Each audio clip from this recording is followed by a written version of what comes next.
Oh, Dr. Watson, you're here at last. I came as quickly as I could. Now, this is Dr. Temple. Good morning, sir. He's prepared to examine Sherlock Holmes. Well, how is he this He's morning? no better, Doctor. He won't eat a thing. I've tried my best, but he seems to be just wasting away. Oh, please, Dr. Watson, you've got to do something. He's so weak, and I'm so worried. Watson is the very man I think a glass of water. Holmes! Holmes! Hold him, Temple! Hold him! Hold him!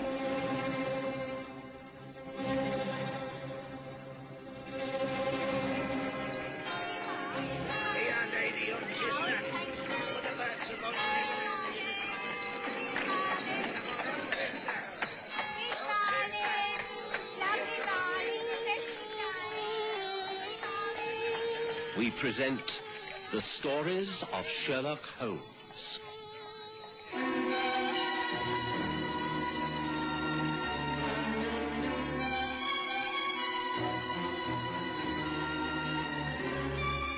Tragedy at Torridge Lodge.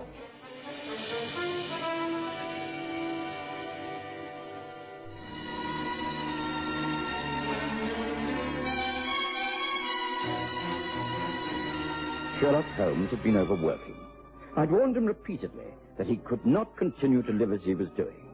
The man had a cast-iron constitution, but took no care of himself, and his lowered condition was not helped by excessive smoking and the taking of certain drugs. Being such a close friend meant that he felt he could ignore my advice, but Mrs. Hudson insisted, quite rightly, that something should be done. And so I'd appealed to Dr. Hugh Temple, a Harley Street specialist, to call at Baker Street. I was glad of his help that morning when Holmes collapsed. Watson is right, Holmes. You're just severely run down by pressure of work. You can't continue like this. You must stop.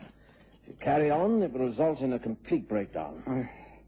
I have so much to do, Temple. Well, if you're dragged off to a nursing home for 6 months, you won't be able to work at all, will you? So why not be sensible? You must stop working and rest. There, you see, Holmes, this is exactly what I've been telling you for months. Now, surely you'll listen to reason. Oh, it would be sheer lunacy to ignore our advice.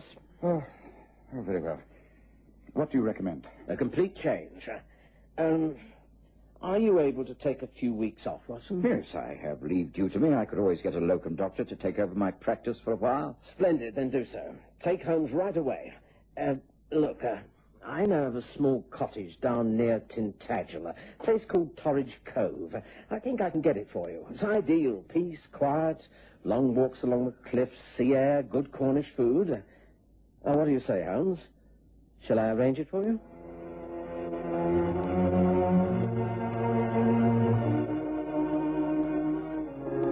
Holmes had to agree. And so, a few days later, we made the journey west to a small, whitewashed cottage on the cliffs at Torridge Cove. It was perfect. The rolling moorlands filled with history, sites of old villages, ancient tongues, and deep superstitions.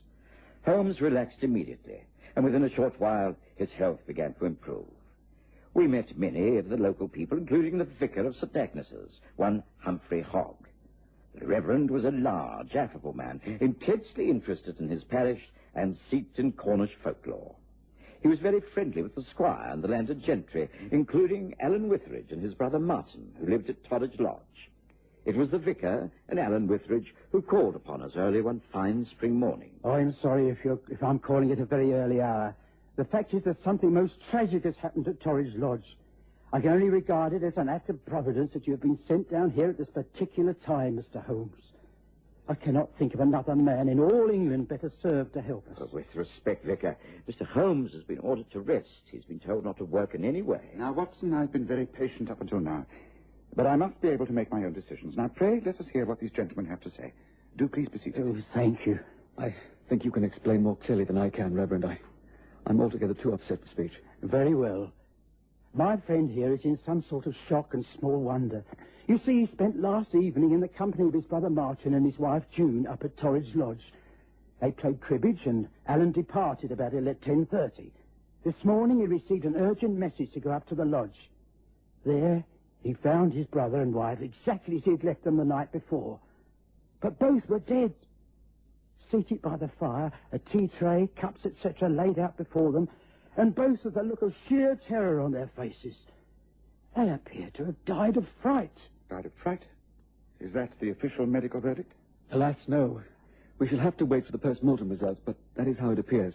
It's devilish. It's not of this world. We must examine all natural theories before embracing the supernatural. Can you give me some more background? I take it that you do not stay at Torridge Lodge. No, I have my own cottage on the other side of the village. Martin was my elder brother. He inherited the estates and married June some 5 years ago. We were all on the most friendly terms.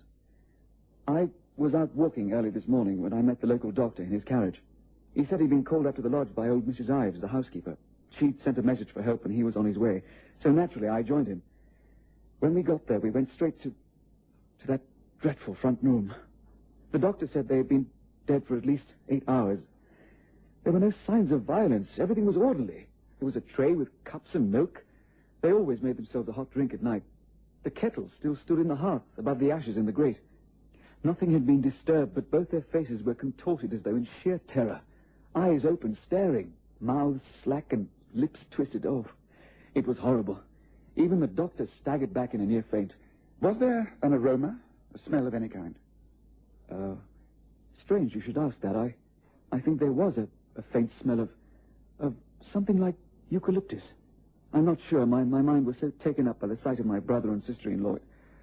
It was horrible, Mr. Holmes. The most horrible thing I have ever experienced. I've seldom heard anything so intriguing.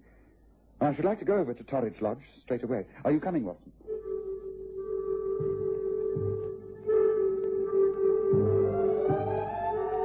Torridge Lodge was smaller than I expected, old-fashioned, made of stone with large mullioned windows and well-kept gardens. As we walked up the gravel path, Ellen Witheridge pointed out the room where the tragedy had occurred. Holmes was immediately interested. So that is the room. Oh, how clumsy of me. I've knocked over a flower pot. Excuse me. There's no harm done. Well, shall we proceed? By all means. This way. There's Mrs. Ives at the door. I take it you'll wish to ask her a few questions? If I may. Good morning. Good morning to you. Mrs. Ives, this is Mr. Sherlock Holmes from London. He is a famous detective and is here to investigate the strange death of my brother and sister-in-law. Please answer all his questions as clearly as you can. Very well, sir. Would you perhaps wish to go into the house? Go with Mrs. Ives, Holmes. I have to go to the mortuary. I'll return as soon as I can. Oh, very well. Did you hear anything during the night, Mrs. Ives? No, not a thing, sir. I sleep at the back, and I'm a very heavy sleeper. I can't be accounting for it at all, and that's a fact. There's never been any trouble in this house. Everyone very friendly like here, sir. When I came in here this morning, I got such a shock, I fainted right away. Of course, they took both the bodies away to the mortuary, and I just left everything like it is, touched nothing. Fact is, the place now gives me the creeps, sir, so I'm leaving, I am. Well, here we are, sir, and you're welcome to the search of the room. I'm not staying another night under this roof, sir. If you want my opinion, 'tis in the grip of the devil, sir. Excuse me, I'm packing my bags and getting up to join my sister in Bartman. I reckon you won't be able to explain all this, sir. You see, 'tis the work of the devil. The work of the devil. Well, Watson, let's try to define things, shall we? We start by ruling out the work of the devil and all things supernatural. We have a man and a woman dead from an unknown cause. An expression of fear on their faces, but no attempt made to remove themselves from the room. The cribbage board and cards are still on the table in the window alcove. The chocolate drink, all prepared, awaiting hot water from the kettle. Nothing is disturbed. No one entered through the door or the window. I examined the flower bed when I knocked over the flower pot. There were no marks in the damp earth outside the window. Therefore, they were alone. Now, as a medical man, what is your opinion? Well, I'm darned if I know, Holmes. Have you any ideas? I shall await the coroner's report with the greatest interest, but I suspect it will indicate heart failure in both cases. Yes, if I'm correct, the paralysis will have worn off by now. Paralysis? Would you seriously believe that they were somehow... Wait. Later, Watson, later. We're about to have a visitor. See, in the mirror, the reflection of someone coming up the path. Now, I wonder if he can throw any light upon this. Yes, perhaps we should go and greet him. But firstly, Watson, I'd be very much obliged if you would endeavour to remove that kettle from the hearth and make some excuse in the kitchen and smuggle it out and back to our own cottage. Kettle? Holmes, you serious? Never more so. Come, do as I request. I know it's removing evidence from the scene of the crime, but there are occasions when this is justified. Come, Watson, quickly. Yes, I will meet this gentleman alone. Quickly, Watson, the kettle. Quickly. I quickly did as Holmes requested, while he went to the front door of Torridge Lodge and admitted the visitor. I thought it wise to remain out of sight while he interviewed the gentleman. I'm John Brandon. I understand there's been a death here in this house. Who are you, and where is the Reverend Hogg? My name is Sherlock Holmes. I happen to be staying in this district and was sent for by Mr. Alan Witheridge. His brother Martin and sister-in-law June died last night in very mysterious circumstances. So the telegram told me. I have been a great friend of Martin and June since before their marriage. How did they die? Well, the cause of death has not yet been officially decided. There is a theory of heart failure due to tremendous fear. Death by fear? What absolute nonsense. Where is Alan Witheridge and that old fool of a woman, Mrs. Ives, who's supposed to look after the place? Alan Witheridge is down at the morgue, and I imagine will be reporting to the police. Mrs. Ives is leaving. She's packing. Might I ask what your interest is in this tragic event? I've told you. I'm great friends of the family. I've lived near Plymouth for some time, and I'm now off on a scientific exploration in Africa. I was on my way when I received a telegram from the Reverend Hogg advising me of this tragedy. Naturally, I came back to see if there was anything I could do. There doesn't seem to be anything anyone can do. Then why are you here? Have you been asked by the police to investigate? No. It was a personal request by the vicar and Alan Witheridge. Also, I have no doubt that the police will appreciate my cooperation. Have you formulated any theories? I cannot answer that at this stage. Then I seem to be wasting my time. I need not prolong the visit. I shall stay overnight at the Swan Inn and resume my journey tomorrow, having seen Alan and the vicar. Good day to you, Mr. Holmes. Good day, Mr. Brandon. I say, Holmes, I couldn't help overhearing. What a singularly unpleasant young man. What did he want? It is exactly the question I'm asking myself. It's obvious that he was most put out at finding me here.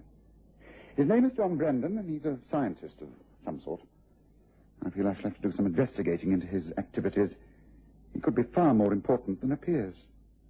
Ah, Watson, I see you've made a parcel of sorts for that kettle. Good. Well, I doubt if we can do much good here. I suggest a walk along the cliffs to our own cottage. I'm sure the police will get in touch with us sooner or later. This really is becoming quite a fascinating case. Yes, I'm beginning to wonder what's going to happen next. Well, shall we go then, Holmes? For our surprise, very little happened during the rest of that day. Holmes spent quite some time inspecting the kettle I'd taken from the lodge, and in the morning he read the doctor's post-mortem report, which was much as he had anticipated. Yes, well, it doesn't tell us a great deal, Watson. In fact, it rather supports the idea that Witheridge and his wife were both frightened to death. It simply says that there was a cardiac arrest with no visible secondary effects. Well, Holmes, that's all very well, but it can't stop there.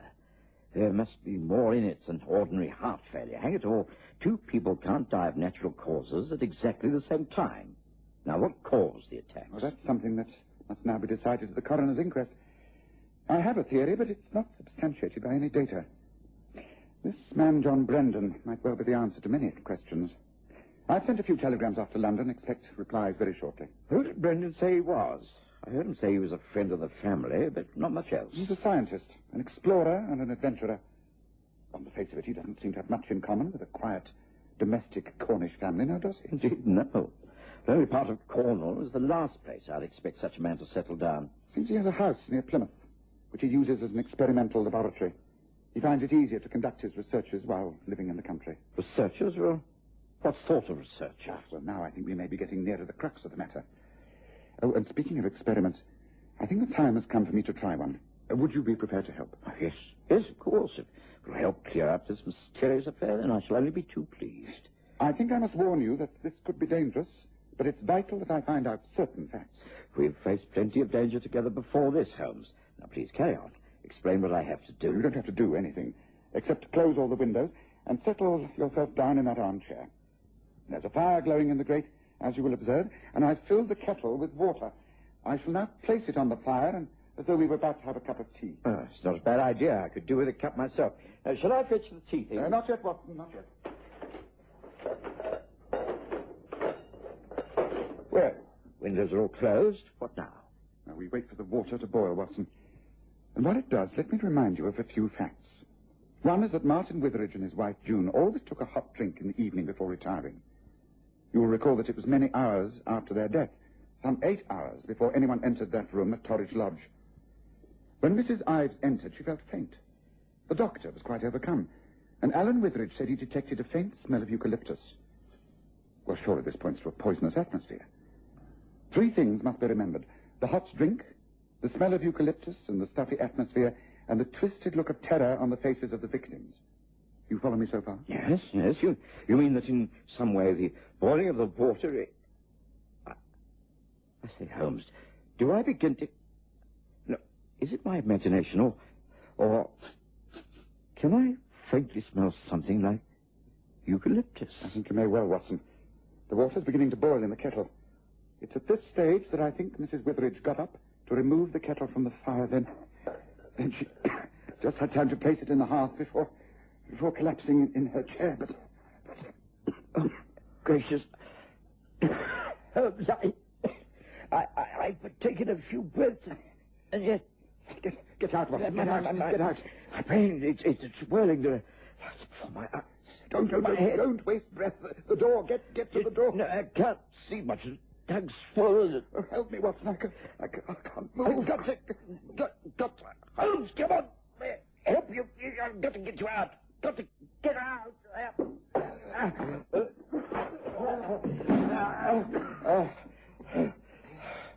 Holmes. Holmes. You all right? Yes. Thank you, Watson.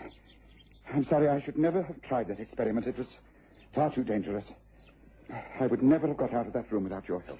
Hardly. No, I managed it myself, but... Holmes, what does it all mean? It means that is how the killing took place. A highly poisonous drug, little known in this country, was lodged in the curved spout of that kettle. It was in the form of large crystals that melted into the steam and formed a highly poisonous gas that paralyzes the nerves of human beings. Later, this shrinking of the nervous system slowly disappears, leaving only the outward signs of what caused the breathing and the heart to stop. Gracious Holmes, what is this drug? Where does it come from, and who could have administered it in such a devilish manner? Well, the drug, I think, is known as Pecoveniano. It's found in French Equatorial Africa. I can only remember what I've read in the past. Were I back at Baker Street, I should be able to look it up in a second, but I'm sure that was the drug, and that was how it was used. But who could have devised this deliberate murder unless... Oh, yes, of course. John Brendan is the scientific explorer, the man who carries out experiments in a remote country house, the man who's due to leave for Africa again at any day. Quite correct, Watson. And the man I sent a message to earlier and who was about to call upon us. Notice, if you will, the donkey cart's turning off the sea road and making its way up our path. By Jove, you're right. But how are you going to get him to admit all this, Holmes? How can you trick him into confessing that he's a cold-blooded murderer? I shall present him with the facts as I see them. Remember that I am not officially in charge of this case, Watson. If there's any charge of murder, then it must come, of course, from the police. Well, I hope he doesn't turn nasty. We've had 1 year escape from death already. Yes, I think I'm going to be platform 6.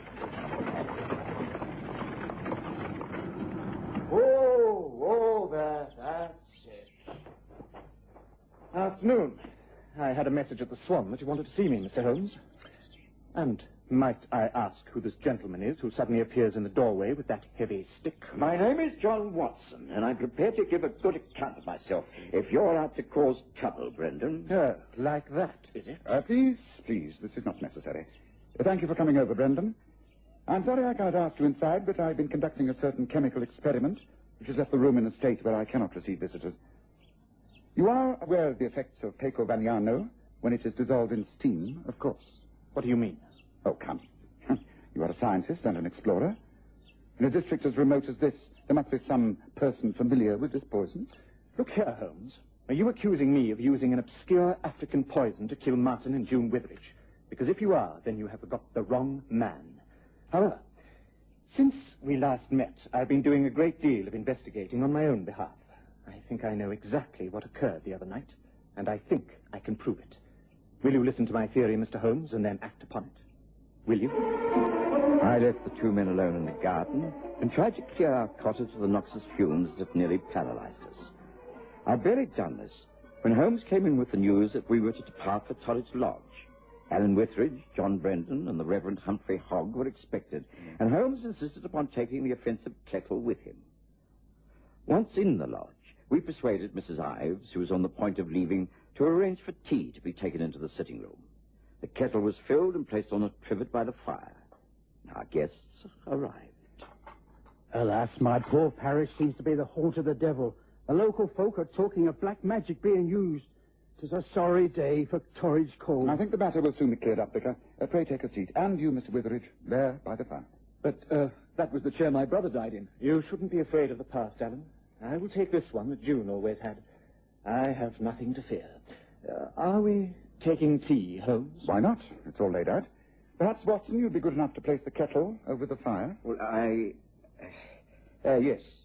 Yes, of course. But, what is the purpose of all this? I mean, what are you intending to do? I don't understand. Don't you? This is the same kettle, Alan. It has the partly dissolved crystals still concealed within. The water will boil, and then... No, I don't understand, no. Let me out of here. Let me out. I refuse to play these games. I'm going. Let me out. You stole from my laboratory, didn't you? After I'd made preparations for my trip and had reached Plymouth, you broke into my house and stole the poisonous chemicals, the crystals. You deliberately poisoned your own brother and sister-in-law to get the inheritance. No. You killed them, didn't you? No, I deny it. You can't prove it. You can't. Of course, the tea was never served. Under the merciless attack of John Brendan and the quiet summing up from Sherlock Holmes, Alan Witheridge broke down and confessed. With the Reverend Hogg as witness, the police were called in, and the case was virtually over. Back at our cottage, Holmes poured John Brendan a large whiskey and soda. Oh, thank you, Holmes. There's very little left for me to say. I shall, of course, postpone my trip until after the case is brought to court and justice done. Any other questions? Yes, I still cannot quite see why you should have been friendly with Alan Witheridge, to the extent that he knew your work so well. The fact is, I wasn't all that friendly with him, but I was with his sister-in-law, June. We'd been in love years ago, before she married Martin. I suppose Alan thought if the method of killing his brother was discovered, I might have been suspected. I think I was very lucky that you came to convalesce, Mr. Holmes. May your good health continue for many years. Cheers.